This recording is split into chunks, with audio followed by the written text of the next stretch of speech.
학생 있으면 손 들어 보실래요? 그럼 제가 말 안 할 테니까. 저도 예의가 있죠. 말 안 하죠. 제가 이제 S대를 지나 SS대로 출근을 하잖아요. 숭실대. 학교 가갖고 1학년 1학기 교양 수업 딱 들어가요. 애들이 도살장에 끌려온 거예요. 원하던 대학 안 왔다 이거지. 봉천고개를 사이에 두고 S대, J대, SS대가 있어요. 그럼 제가 막 일부러 흥분해가지고 나 오늘 S대를 지내오는데 마크가 이런 게 있더라. 너네들 봤니? 이게 무슨 마크야? 국립서울대요. 애들이 이래요. 이게 어떻게 해서 국립이 돼? 난 아무리 봐도 이게 국립서울대. 국립이 되려면 기업? 이거? 얘가 없어야 될 것 같은데. 막 이래요. 애들이 그제서 이렇게 듣죠. 서울대가 우리나라에서 제일 좋은 대학이고 우리는 OECD 가입국가고 우리는 지난번에 런던 올림픽은 5위 했고 리우 올림픽은 8위인가요? 9위인가요? 근데 서울대는 세계 몇 등이야? 그럼 이제 119등 나왔잖아요. 모든 연구기금 서울대로 다 몰리는데 이거 경성 제국대학이에요. 일제가 친일 관료를 만들어내기 위해서 이식시킨 제국대학. 왜? 여기는 국이 아니었거든. 지일 뿐이었거든. 땅. 그러니까 그 당시에 국어라 하면 일본어였고 국사라 하면 일본사죠. 제대로 식민이 청산된 나라는 1945년 8월 15일에 이 학교 문 닫아야 되죠. 근데 우리는 그렇게 안 됐죠. 왜? 해방이 제대로 되지 않았잖아요. 미 군정이 들어와서 군할 통치했잖아요. 그래서 미군 소속의 그 장교 이름이 뭐더라? 믿음 좋았던 분인데 그 장교님이 서울대 총장을 했어요. 그리고 경성제국대학 이름 바꿔서 서울대, 여전히 서울대는 제일 좋은 대학이래요. 이러니 말 다 한 거죠. 김구 선생님은 일본 천황이 라디오에서 항복한다고 하는 목소리 나오니까 큰일 났구나 하고서 원통이 하셨어요. 통곡하셨어요. 왜냐하면 우리가 독립군들이 전쟁해가지고 이겨서 나라 찾으려고 그렇게 노력을 했거든요. 미국에서도 네브라스카 한인 소년병 학교에서 아이들이 총 갖고 열심히 훈련하고 있었고요. 독립군 양성소. 신흥무관학교에서도 영화 암살에 나왔죠. 속사포가 나온 학교, 신흥무관학교. 신흥무관학교에서도 학생들이 서북으로서 영절 말리 남의 영절에 막 이런 노래 부르면서 그게 교가였어요. 찬송가죠. 우리들의 싸울 것은 별게 아니요 이런 찬송가를 개사해가지고 그렇게 다 광복군으로 열심히 하고 있었는데 그렇게 하기로 했는데 그러면 2차 세계대전에 참전한 나라가 되기 때문에 우린 전승국에 들어가요. 그러면 일본한테 당당히 나라 도로 찾을 수 있고요. 바로 정부를 수립하면 됩니다. 그러니까 대한민국 임시정부를 만들어 놓고 그렇게 노력을 하신 거죠. 그런데 미국이 또 쌩깠어요. 다 하기로 해놓고 그 OSS 작전 다 하기로 해놓고 빨리 한국 받아내가지고 한국은 정승국에 못 들어가게 했죠. 그래서 우리는 미 군정이 들어와서 통치를 했고요. 여전히 우리는 소파라고 하는 그 주한미군이 여기 주둔하는 이런 문제에 여전히 식민지죠. 미국의 52번째 주. 저는 우리나라가 얼리 어답터 시장이라는 말이 너무 막 소름 돋아요. 한국이 얼리 어답터 시장이라 그러잖아요. 얼리 어답터가 뭐죠? 아이패드 막 이런 거, 아이폰 이런 거 신제품 나오면 한국 시장에 먼저 뿌려요. 왜? 얘네는 독재 개발을 잘 해놔가지고 식민지인데 돈이 많거든. 그러니까 이 나라 애들이 또 나라가 땅덩어리가 작은데 국민이 많잖아요. 호주보다 지금 우리가 국민이 수가 몇 배로 많습니까 지금. 호주 그 넓은 땅보다. 그러니까 이 나라 시장에서 통하면 세계 시장 통한다는 거잖아요. 지금 돈 많은 강대국들은 우리를 뭘로만 보는 거예요? 시장으로만 보는 거예요. 그냥 하나의. 너무 슬픈 일인 거죠. 식민지가 제대로 청산되지 않았어요. 그러니까 우리는 탈식민도 이야기하지 못해요. 정치, 경제적으로 여전히 종속돼 있어요. 심지어 삼성의 지분 가운데도 몇 프로가 삼성 거예요? 몇 프로 되지도 않아요. 다 미국 거예요. 르노 삼성이잖아요. 예를 들면. 그래서 2008년 말 미국에서 그 서브프라임 모기지 이런 사태 났을 때 젊은 친구들이 Occupy the Wall, 월스트리트를 점령하라 이런 그 지금의 글로벌 금융 경제는 잘못됐다. 사람이 손으로 정직하게 노동해서 먹는 것들은 중요하지 않게 보고 컴퓨터로 주식 투자해가지고 돈 수익 남기고 막 이런 이것도 이데아 세계 아니에요? 이데아? 이 안에서 돈 놓고 돈 먹기가 일어나요. 내가 내 손으로 노동해서 시간당 6,030원 번 거는 너무 사소하게 여겨지는 거예요. 내 손의 노동이. 이건 잘못된 세상이에요. 그래서 Occupy the Wall Street이라고 그랬는데 저는 월스트리트에 그 황금 송아지 서 있는 거 아시죠? 걔네들의 상징이 황금 송아지잖아요. 송아지 서 있어요. 그쵸? 이게 바로 몰록신이거든요. 자기 자식 갖다 바치라는. 그래서 저는 야 진짜 하나님의 그 놀라운 또 퍼즐 놀이를 또 보게 되죠. 미래 세대야 존속하든 말든 자기 세대만 편안하고 편리하게 살면 그뿐이라는 몰록스러운 생각. 몰록은 자기 아들 갖다 바치는 종교라는 거거든요. 근데 우리 시대에 부모님들이 대리 욕망의 도구로 자녀들한테 너 이거 해야 된다 저거 해야 된다 이것도 몰록 신앙을 숭배하는 거거든요. 그래서 야 이 몰록 종교가 좀 끝을 봐야 되는데 싶어요. 고은 선생님이 세월호 사건 이후로 이름 짓지 못한 시라고 하는 시를 쓰시면서 이 세월호 사건을 어떤 사인으로 읽어내셨냐면 우리 모두 빵으로 돌아가 다시 하나둘 시작해야 한다 이렇게 했어요. 정말 제로에서 다시 시작해야 돼요. 근데 세월호 사건 에 대한 또 지금 이 최순실 이런 또 아직도 어디로 돌아가야 될까 이게 너무 고민스럽잖아요. 저항한다는 거는 이게 혁명이 되려면 정말 새로운 세상을 여는 문이 되려면 달라야 돼요. 이를테면 계란으로 바위 치면 계란이 깨지죠. 왜냐하면 짝퉁으로 둘 다 단단한 성질들 때문이거든요. 계란은 속은 연한데 겉이 딱딱하니까 자기도 깰 수 있을 줄 알거든요. 바위를 깨려면 그럼 어떻게 해야 될까요? 차원이 달라야 돼요. 한 방울 한 방울 물을 한 300년 떨어뜨려 보세요. 바위 깨집니다. 바람이 살랑살랑 한 300년 지나가 보세요. 바위가 고운 흙으로 변합니다. 둘의 차원이 달라야 돼요. 똑같은 수준에서 똑같은 방식으로 저항하면 내가 깨지거나 싸우다가 적을 닦는다고 오염되거나 둘 중 하나가 됩니다.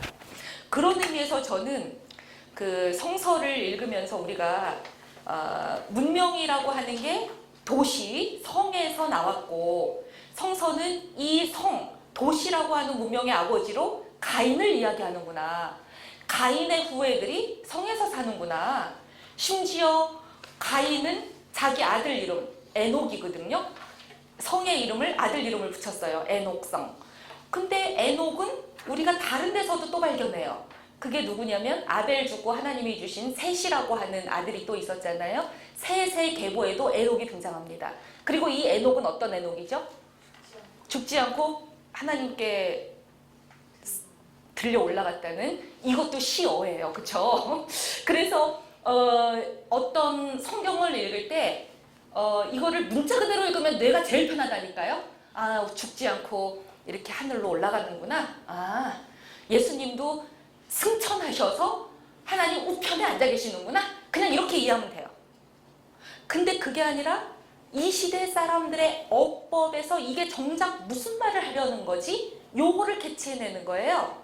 그러니까 불병거를 타고 하늘로 승천했다 이 말은 그 엘리야도 죽음을 보지 않았죠. 승천해요.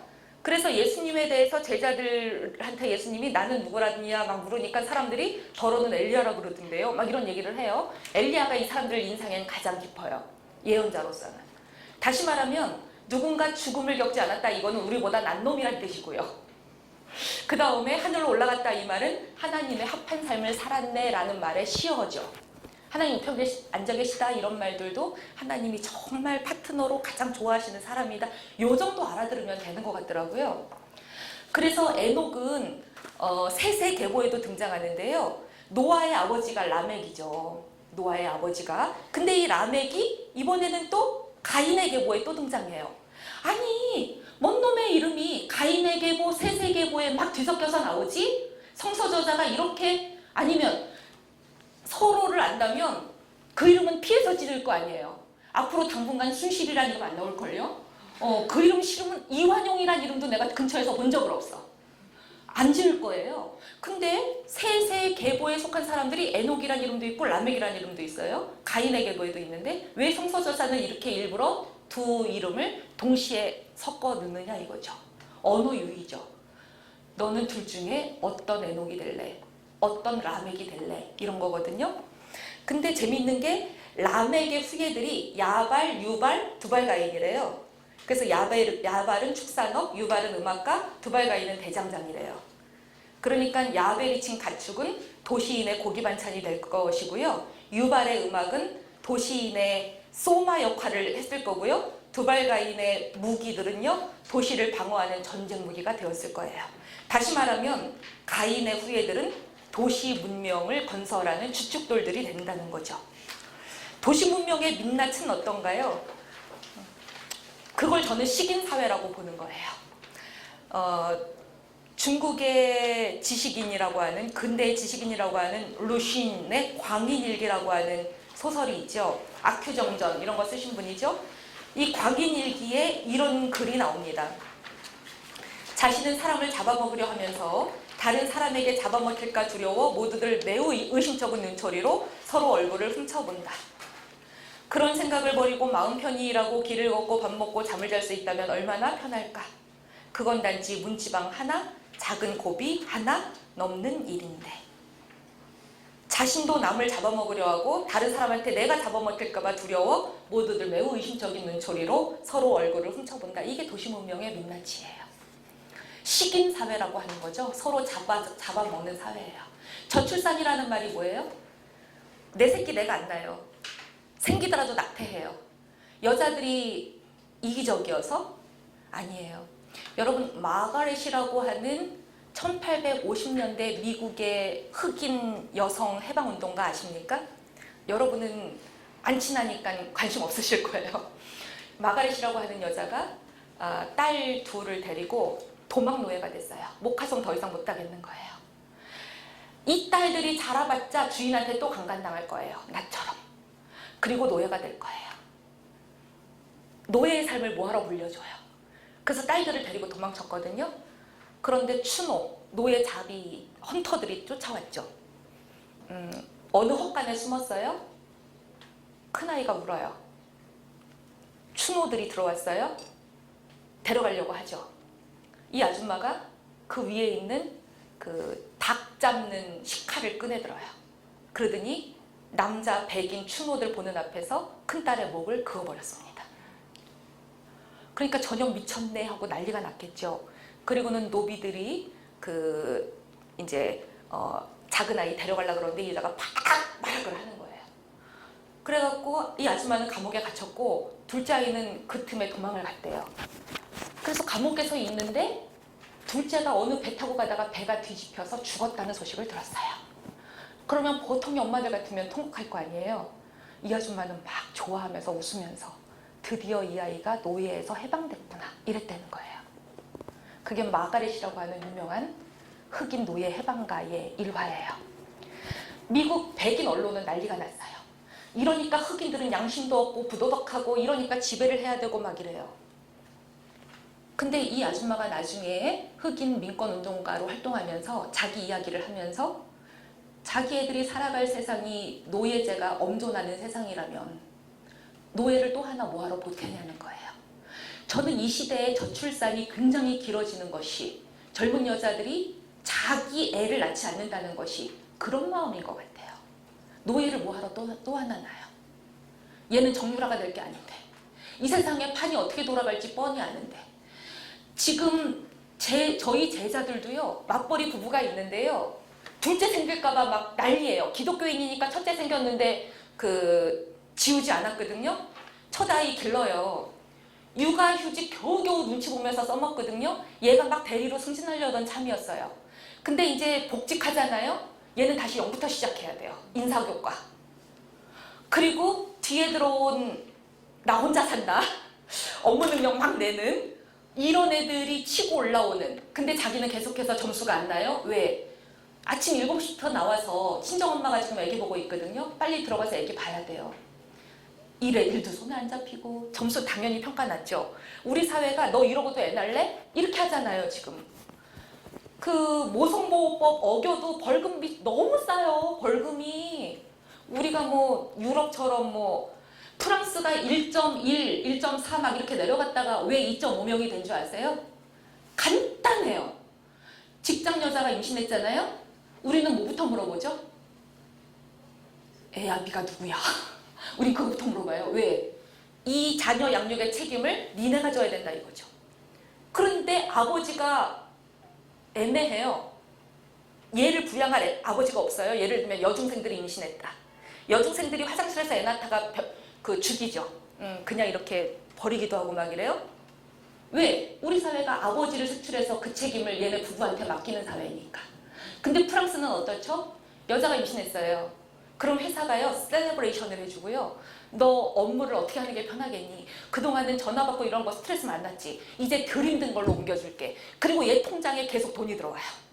누구도 얘 아버지를 묻지 않아요. 왜? 국가가 아버지 노릇을 하거든요. 그래서 프랑스에서는 결혼 안 하고도 시민연대라는 의식만 지르고 잘 살아요. 합법적 동거죠. 그리고 아이들이 차별받지 않아요. 동거에서 낳는지 싱글맘인지 처녀가 애를 낳는지 아무 상관이 없어요. 그러면 자동으로 2.5명으로 올라갑니다. 근데 우리 문화는 그렇게 할 생각이 전혀 없죠. 저 엉뚱한 데로 흘러간 돈만 복지에 썼어도 기업들이 막 70억, 100억, 80억 막 내놨더만. 평창올림픽이 왜 평창인가 궁금했네. 평창의 세상에 땅이 그렇게 많더만. 그쵸? 누구를 위한 올림픽이었어요? 그러니까 도시라고 하는 문명은 오늘도 우연히 살아남았다. 이 말을 할 수밖에 없어요. 맨날. 이게 식인사회죠. 그러니 이런 사회랑 정반대되는 사회가 성경이 말하는 농이거든요. 대표적인 경우가 아브라함하고 롯이에요. 아브라함하고 롯이 재산들이 많아지니까 헤어져야 되는데요. 롯이 땅을 고르는 기준이 성경에 어떻게 나오는지 아세요? 창세기 13장 10절입니다. 물이 넉넉한 것이 마치 주님의 동산 같고, 이건 에덴이거든요. 이집트 땅과도 같다 이래요. 우리는 신앙생활하면서 이런 식으로 신앙생활해요. 이 둘은 양립 불가능하거든요. 에덴과 이집트는 반대말이에요. 에덴을 택하면 에덴으로 살아야 되고요. 이집트는 나가야 되는 땅이에요. 이집트 제국은 노예 히브리가 있었잖아요. 에덴은 농의 삶을 사는 사람들이 빚어내는 유토피아고, 이집트는 성의 삶이 만들어내는 디스토피아입니다. 상위 1%를 위해 하위 99%가 노예 생활을 해야 하는. 롯의 실수는 에덴과 이집트를 뒤섞은 것이죠. 풍요에 대한 욕망에, 권력에 대한 욕망에 눈이 어두워져서 하나님의 뜻이라고 둔갑시켰죠. 소돔과 고모라는 왜 망했을까요?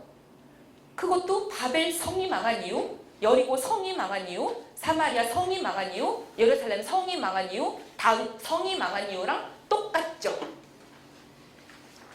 우린 자꾸만 죄를 개인화하는 게 편하거든요. 죄가 구조에 있다 그러면 내가 어떻게 핸들할 수가 없어요.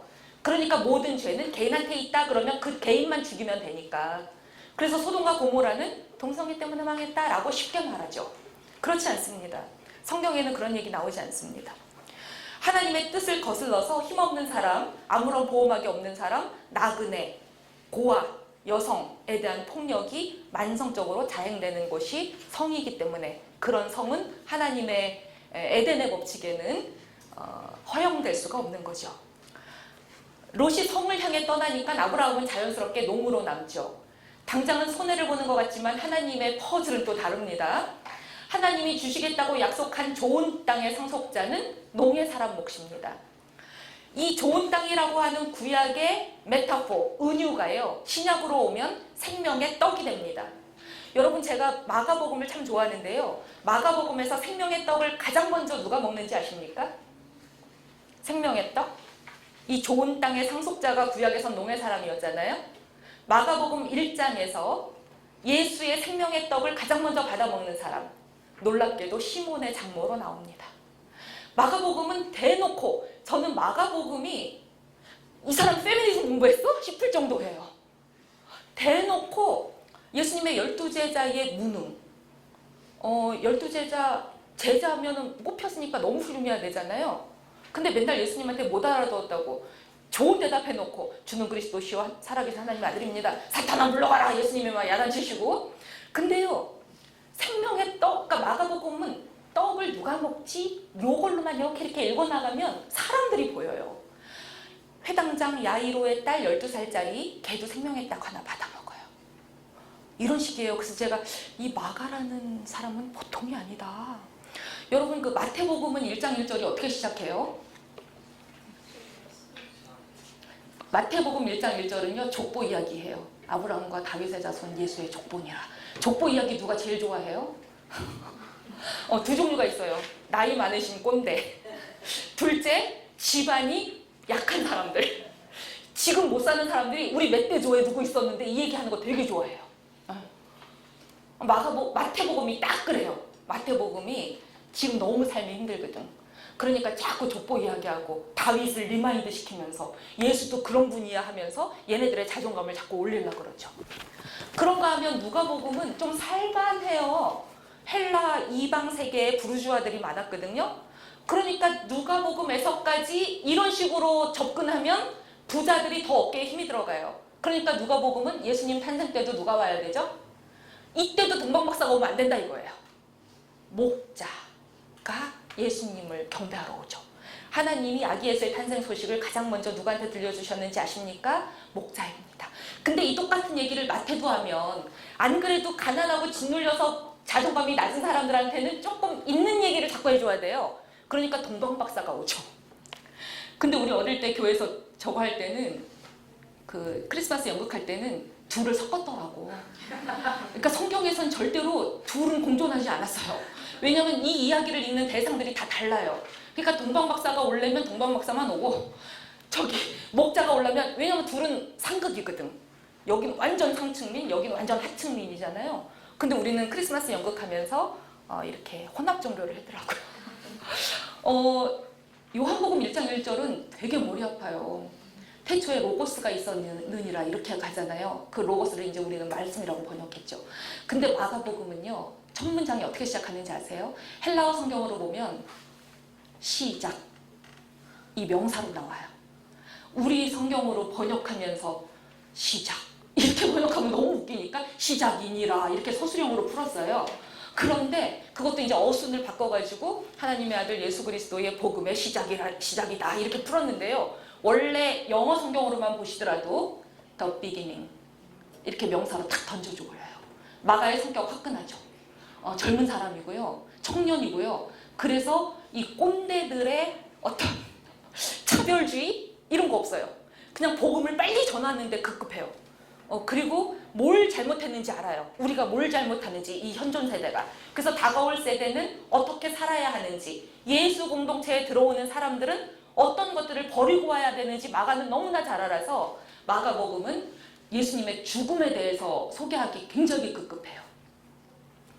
그래서 이 좋은 땅, 생명의 떡 이런 것들은 다 사실은 좀 루저인 것처럼 보이는 사람들이 같더라는 거죠. 성경에서 보면은 모세가 온유한 사람이라고 나와요. 아나부라는 히브리어가 쓰였거든요. 이거 낮다는 뜻이에요. 그 반대말은 롬이거든요. 히브리어로 높다는 뜻인데요. 교만하다는 뜻이에요. 아나부와 롬. 원래는 모세는 히브리 사람이었는데 이집트 왕궁에서 사니까 자기가 롬으로 살았죠. 높았거든요. 그러니 하나님이 얘를 농의 사람으로, 성의 사람이 아니라 농의 사람으로 훈련시키려니까 어떻게 해야 돼요? 자꾸만 밑바닥으로 던지는 거죠. 그래서 아나부가 됐어요. 이렇게 밑바닥이 되니까 농의 눈을 갖게 돼요. 그 눈은 어떤 눈이냐면 떨기나무를 관찰할 줄 아는 눈이에요. 떨기나무 하나도 예사로이 보아 넘기지 않습니다. 떨기나무란 불이 붙으면 그냥 타서 없어지고 마는, 소멸하고 마는 작고 사소하고 여린 생명이죠. 성의 사람이었다면 절대 보이지 않았을 거예요. 그런데 농의 사람으로 되니 일상의 침투에 들어오는 초월자의 암호가 이제는 체득되기 시작합니다. 이런 눈을 시인의 눈이라고 부르는 거예요. 저는 여러분들이 시인이 됐으면 좋겠네요. 이 우리의 일상과 객과 나의 거리, 왜? 우리는 영원히 여기서 살 거 아니거든요. 여기서 살다가 돌아갈 거거든요. 여기는 잠깐 여행 왔어요. 우리는 하나님이 이 땅에 보내신 디아스포라예요. 그리고 우리가 가서 영원히 거주할 집은 저기 있어요. 그러니까 여기서 지구별 여행자로 여기 살다가 갈 거기 때문에 여기에 사는 동안 어떻게 살아야 되죠? 아무것도 안 하고 살면 안 돼요 또. 그러려면 굳이 내가 여기 왜 살아요? 21세기 한반도 이 땅에. 하나님은 한 사람 한 사람마다 미션을 주셨거든요. 그리고 그 미션은 임파서블한 게 항상 특징입니다.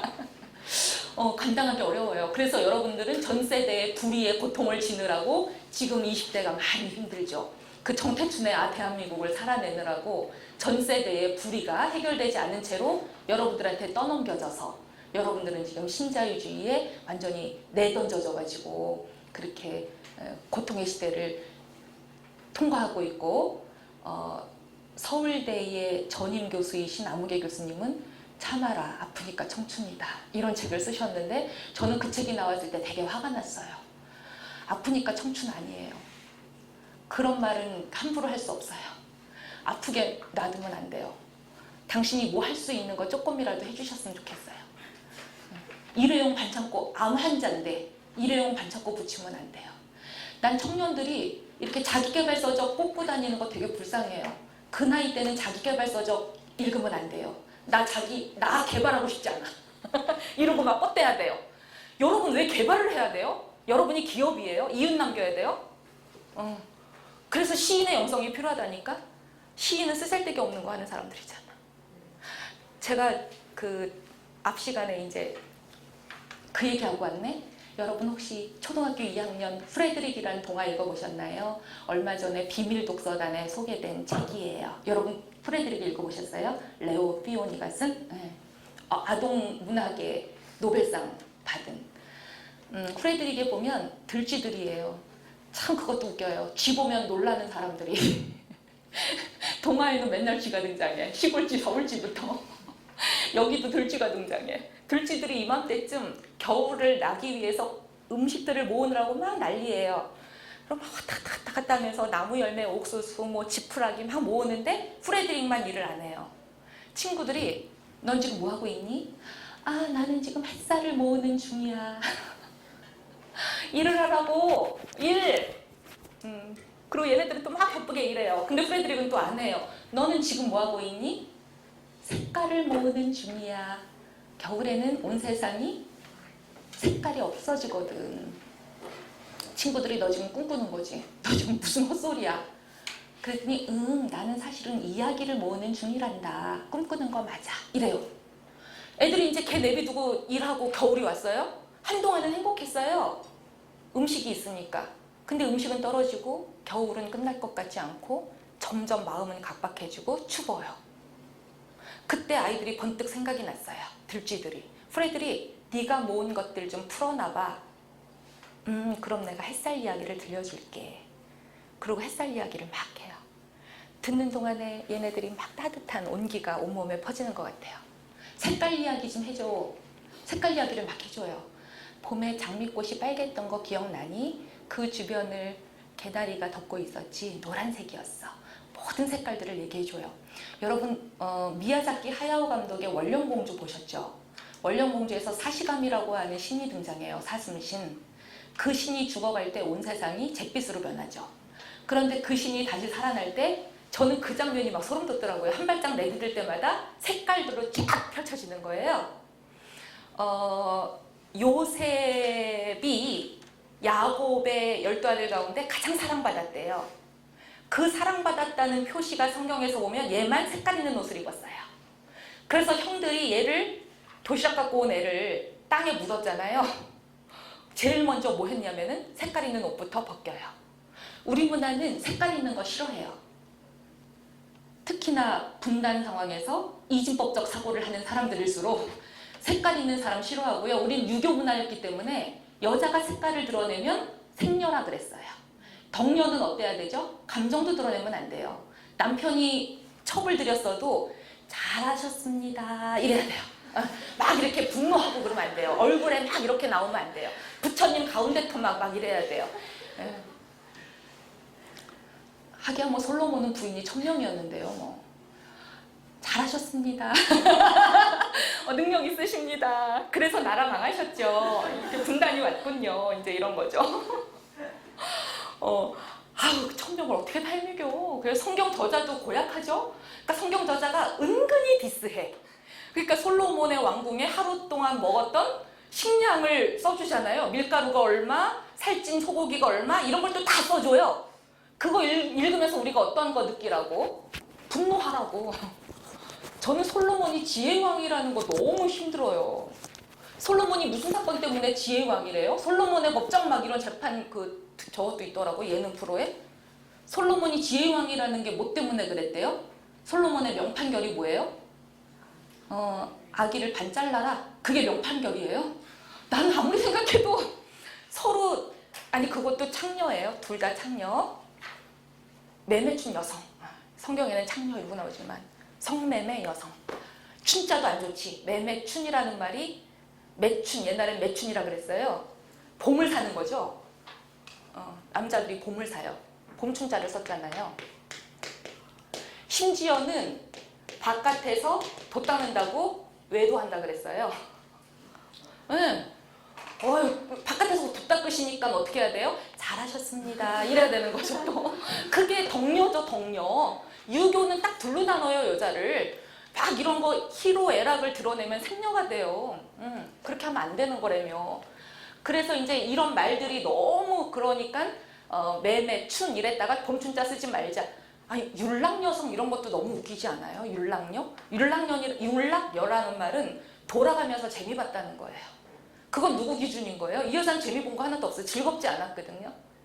그래서 이제 뭐 성매매 막 이제 위안부란 말도 그거죠. 컴포트 위민이라는 말 안 쓰잖아요. 요즘은 지금 이제 그게 고유명사처럼 돼서 쓰긴 쓰는데 공식 명칭은 military sexual slavery.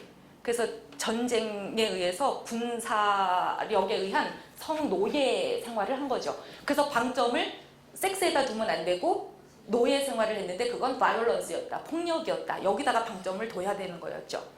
근데 이제 그 폭력의 문제를 안 보려고 하니까 성의 문제로 가져가고 할머니들은 더럽혀졌다 그랬고 이렇게 돼서 위안부 할머니들의 아직도 본국에 못 돌아오고 죽은 그런 분들도 참 많은 거죠.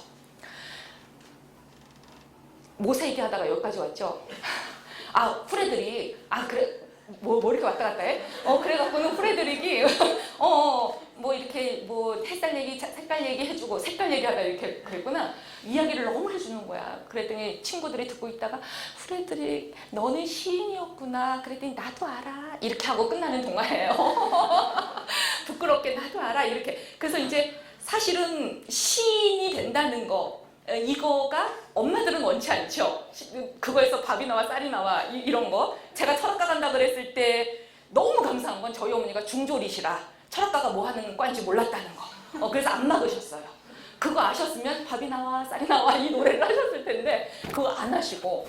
그리고 저희 엄마가 또 너무나 감사하게 크리스찬이시잖아요. 그리고 목사님들이 자기들은 그렇게 안 했으면서 이렇게 얘기하셨대요. 모든 학문의 기본은 철학입니다. 이래가지고 철학하고 나서 신학하면 이겁니다. 그래갖고 저희 엄마가 제가 철학과 가니까 막 너무 좋아하시더라고. 그래서 제가 저희 어머니가 중졸인 게 이렇게 감사할 줄이야 막 이랬는데 그 시절엔 중졸도 스펙 좋았던 거예요. 일제시대에 태어나서 유교 겪은 사람이 중졸이면 되게 공부 많이 한 거지. 그래서 이야기꾼, 시인 이런 사람들이 필요하고 문익환 목사님이 목회하려는 사람들은 시인이 되어야 성경을 잘 이해한다고 했고 저는 시인이 되시라는 말이 장난이 아니고 정말 시대의 가장 아픈 부위를 일상의 언어를 재배치함으로써 새로운 세상을 끌어들이는 이야기꾼에 여러분들이 초대됐다는 거. 모든 종교인은 기본으로 저는 시인이 돼야 된다고 생각하고 시적 감수성과 영성을 가지고 이야기들을 해나가라는 거예요. 그래서 프레드릭은 이야기하는 사람이었고 예수님이 세상을 바꾼 방식은 총칼이 아니었죠. 이야기예요. 그래서 이야기가 수천 년 동안 사멸하지 않는 이야기. 이런 이야기는 전설이 되고 신화가 되고 진리가 됩니다. 여러분들은 그런 이야기꾼 이렇게 되시면 어떨까 그런 의미에서 프레드릭 이야기를 한 거고요. 모세가 호렙산에서 떨기나무 봤을 때 하나님의 음성이 들리잖아요. 제가 여러분들한테 퀴즈 낼게요. 맞추면 상 드려야지. 네 신을 벗으라 이랬어요.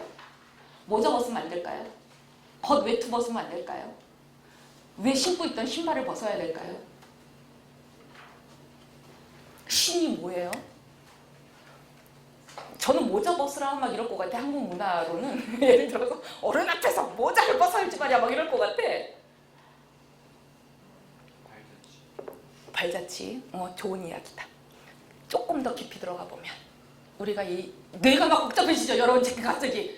그럼 이제 조금만 더 힌트를 드리면 신데렐라 이야기는 신데렐라의 발이 돌연변이라 이 신발이 맞는 애는 지구상에 걔밖에 없습니다. 신데렐라를 찾기 위해선 자 우리 여성분들 235 손 들어보세요. 몇 명 된다니까? 240 손 들어보세요. 몇 명 돼? 근데 그 유리구두는 얘만 맞아.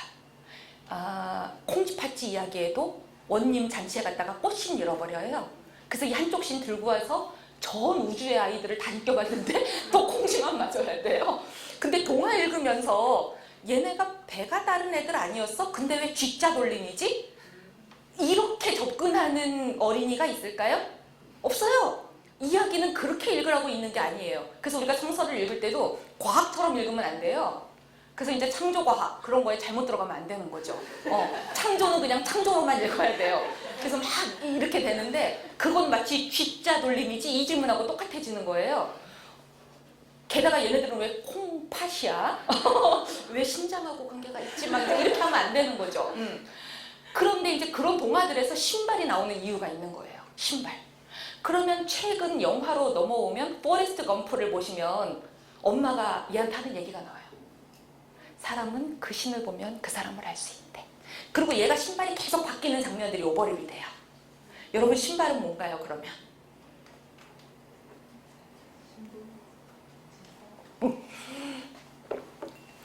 정체성. 신분보다는 정체성이 더 맞겠네요. 너무 훌륭하세요. 어디서 오신 누구? 네. 정체성. 그래서요 여러분 스펙 막 나열하면서 이력서 쓰기 바쁘시죠? 이력서. 이거가 이력장 력? 력자도 어렵구나. 써볼래니까. 서자는 이건데? 그쵸? 력이 뭐지? 역사 역자가 이렇게 막 이렇게 이거구나. 역사할 때 역자네. 이 이자 되게 어려워요. 이 이자가 무슨 이자인지 아세요?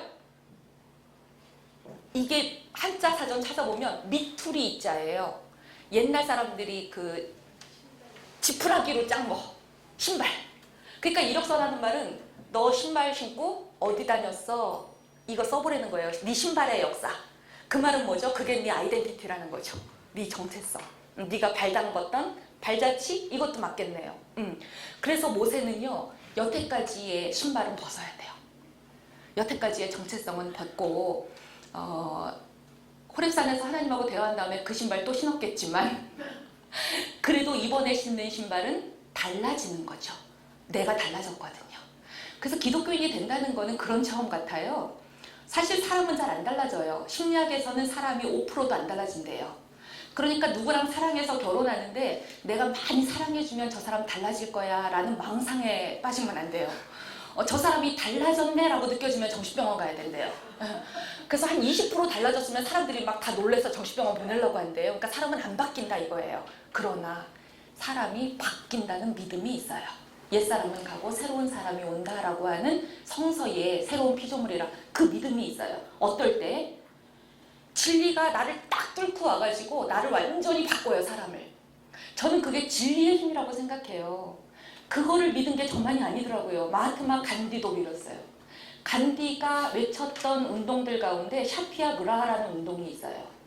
그 영국이 소금세를 엄청 식민지에다 세게 매겨요. 그래서 이거 부당하다 하고서 사람들하고 평화행진, 비폭력 평화행진 하거든요. 그 운동을 샤피아 그라하라 그러는데 그게 진리를 붙잡는다는 거예요.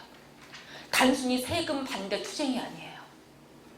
그래서 그 진리라고 하는 게 나를 꿰뚫고 들어올 때에 그 힘이 뭘까? 나는 진리에 접속했을까? 고장난 드라이어, 고장난 핸드폰, 고장난 세탁기, 고장난 냉장고, 고장난 것 같은 청소기 집안에 널브러져 있는데 작동을 안 해요. 얘 그냥 방치돼 있어요. 근데 얘를 콘센트에 꽂았더니 놀랍게 돌아가요. 얘는 단지 어디에 꽂혀야 될지 몰랐을 뿐이에요. 심지어 110인지 220인지 헷갈렸을 뿐이에요. 진리라는 건 그런 거예요. 우리가 딱 그것에 콘센트가 정확하게 맞기만 하면 그게 예수님이 우리한테 해준 말이에요. 내가 했는 일들이 너무 놀랍지. 그런데 너희는 더 큰 일을 할걸? 성령하고 너희가 접속하기만 한다면. 그게 그 얘기예요. 모세는 그런 경험을 하고 나서 완전히 달라졌고요.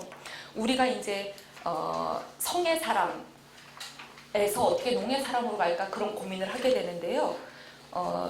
농촌에 산다고 다 농의 사람이다 이렇게 보는 것도 굉장히 단순 동물인 거죠. 그것도 별로 생각 안 하고 농촌에 살면서도 이거는 그 농부 운동을 하셨던 전우익 선생님 말이에요. 농촌에 살면서도 도시 소비자한테 농약 막 뿌려서 돈 받을 생각만 하고 이 사람 도시 사람이라는 거예요. 그냥 삶의 자리만 귀농했어요. 그런 귀농자들 많죠. 그런데 도시에 살면서도 이사야나 바울은 농의 사람으로 살았다는 거예요. 도시 문명을 변혁시키기 위해서 끊임없이 노력했던 중앙 예언자들이거든요. 예수님도 예루살렘 도성에 들어가셔서 십자가에 못 박혀 죽으셨죠. 그런데 예수님은 외친 것은 어떻게 살으라 하는 진리가 분명히 있으셨어요. 그게 뭘까? 저는 그거를 농이라는 한자어가 이거 너무 재밌지 않아요? 노래 곡자와 별진자가 합해진 말이라는 거? 농이라는 한자어가 너무 재밌어요. 그러니까 별을 노래하는 마음으로 살아간다는 거. 네. 별을 노래한다는 게 뭔데요? 지구상에는요, 지구라고 하는 거는요, 다 금이 그어져 있고요. 국경이니 뭐니, 청담동이니 어디니, 어느 동네 산다 그러면 강남이네 강북이네. 지구는 어떤 현존 질서의 원리가 있어요. 그런데 이 지구를 뿅 떠나서 별이라고 하는 그 삶의 자리는 어떠냐는 거예요. 저는 왜 윤동주의 시에 그렇게 별이 많이 등장할까? 별 하나의 폐경옥, 이국 소녀들.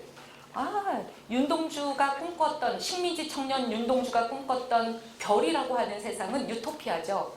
지금은 제국과 식민지로 딱 분할된 이런 땅이지만, 금이 정확하게 칸막이가 있는 땅이지만 별로만 옮겨간다면 별에서는 모든 존재가 만물이 다 행복하게 어우러져 살아요. 이게 이사야서에 나오는 그 어린이가 사자굴에 손을 넣어도 물지 않는 그런 세상인 거죠. 윤동주는 그걸 별이라는 단어에다가 담아보고 싶었었어요. 예루살렘으로 향하는 예수의 마음도 그렇죠. 갈릴리에서 예루살렘까지 그게 예수의 생애의 전체 여행이에요. 예수는 성의 삶에 치여서 생지옥 속에서 살아가는 사람들에게 다른 삶을 보여주었어요. 그리고 회당에 들어가면 다른 가르침을 선포했어요. 다른 말 한다는 이유로 회당에서 쫓겨났고요. 다른 삶을 말한다는 이유로 십자가에 달렸어요. 예수의 꿈은 지배 질서의 눈에는 불온한 것으로 간주돼요. 그래서 예수는 십자가에 달려 죽었죠. 그리스 시나이에 세이렌이라는 바다 요정 나오는 거 아시죠? 세이렌의 노래소리가 너무 치명적이어서 뱃사람들이 다 그 노래에 홀려서 난파당해서 빠져 죽는다는 거예요. 오디세이는 그 세이렌의 소리를 자기는 듣고 싶어갖고 뱃사공들의 귀를 밀랍으로 막게 하고 자기를 돛대에다 묶은 다음에 자기만 들었죠. 그런 방식으로 빠져나가는 방법도 있긴 있겠습니다. 다른 사람들의 희생을 저당 잡히고 나만 그 소리를 듣는다 이럴 수도 있겠어요. 그러나 오르페우스의 전략은 완전히 달랐습니다. 오르페우스도 그곳을 통과하기가 불가능하다는 사실을 알지만 오르세우스는 자기가 탄 배가 세이렌의 협곡을 지날 때 하프를 꺼내들어요. 그리고 노래 부르기 시작합니다. 사람들이 처음에는 세이렌의 소리인 줄 알았는데 세이렌의 노래보다 더 아름다운 노래가 배에서 흘러내리니까 세이렌의 노래가 들리지 않아요. 저는 한국교회가 세상을 이기는 건 아주 간단하다고 생각해요. 세상과 다른 이야기 하면 되고요. 세상보다 아름다운 거 보여주면 돼요. 그런데 왜 우리는 예를 들면 이런 거예요. 제가 한 며칠 동안 계속 아래 위 블랙 상복을 입고 다녔어요. 수업 들어가갖고 이제 퍼포먼스도 해야지. 코스튬 플레이. 카타리나처럼 수업 딱 들어가서 학부 수업 딱 들어가서 민주주의가 돌아가셨습니다. 저는 쌍복을 입고 당분간 다닐 겁니다. 막 이랬어요. 그 다음에 지난 주일에 종교개혁주일이었잖아요. 저 진짜 올블랙으로 이런 세상에 무슨 색깔 있는 옷을 입습니까? 막 이러면서. 근데 그렇게 절망하고 있을 때 연합뉴스를 보는데요. 밑에 짧은 자막이 하나 싹 지나가요. 다 최순실 뭐 누구? 안종범 막 이러고 있는데 밑에 자막이 싹 지나가요. 보따리 장수 할머니가 8천만 원 장학금으로 쾌척 이렇게 나와요. 저 그거 보는 순간 누군가는 희망의 불씨가 되고 있구나. 갑자기 마음에 이제 색깔 있는 옷을 입어야지. 그분의 희망이 나한테 전염돼요. 아직 세상은 살만하네. 나쁜 것들은 세상을 망치는데 이름 없는 할머니가 평생 보따리 장사해서 모은 8천만 원 전 재산을 공부하고 싶었는데 못했던 아기들 장학금으로 써주세요 하고 전남 도에다가 다 기탁을 했대요. 너무 아름다운 기사 아니에요? 그래서 제가 여기서 희망이 오는구나 이러고는 그때부터 색깔 있는 옷을 아기작 꺼내기 시작했는데요. 그 할머니 이름은 서부덕이었습니다. 찾아봤어요. 8천만 원. 검색어 몇 개만 넣으면 또 걸리잖아요. 그랬더니 할머니가 벌교에서, 충청도 벌교에서 보따리 장사하는 할머니인데 그런 좋은 일을 하셨더라고. 그런 할머니 이름은 왜 아나운서가 이름조차 불러주지 않을까요? 이런 게 오르페우스의 노래죠. 세상에 희망이 없다고 다들 절망할 때 케르케고리 말한 것처럼 절망이야말로 죽음에 이르는 병일 때 누군가가 열심히 희망의 장작을 지핍니다. 사람들을 죽음으로 인도하는 유혹의 노래를 이길 힘은 그보다 더 아름다운 노래를 듣는 것이다. 두 번째 나누어드린 글은 바로 그거예요. 그러면 뭐 소위 여성이죠. 소위 여자 사람들이 안 그래도 차별받고 안 그래도 힘들어요 막 이러고 있는데 그래도 함석헌 선생님 말 맞다나 못나고 부족하고 차별당하고 이 주변부로부터 혁명이 진원지라고 하니 여성들이 어떻게 세상을 살려야지 그 자원을 제가 성서에서 몇 개 찾아보고 우리 역사에서도 찾아보고 이랬던 글들이에요. 특히 전태일 세월호 사건 등등과 더불어. 요거는 여러분들이 갖고 가서 읽어보시면 될 것 같고 일단 시간이 조금 남았는데 혹시 질문 있으시면 질문해 주시면 제가 대답할 수 있는 한도 내에서 여러분들께 성실하게 대답해 드릴게요. 질문 있으실까요?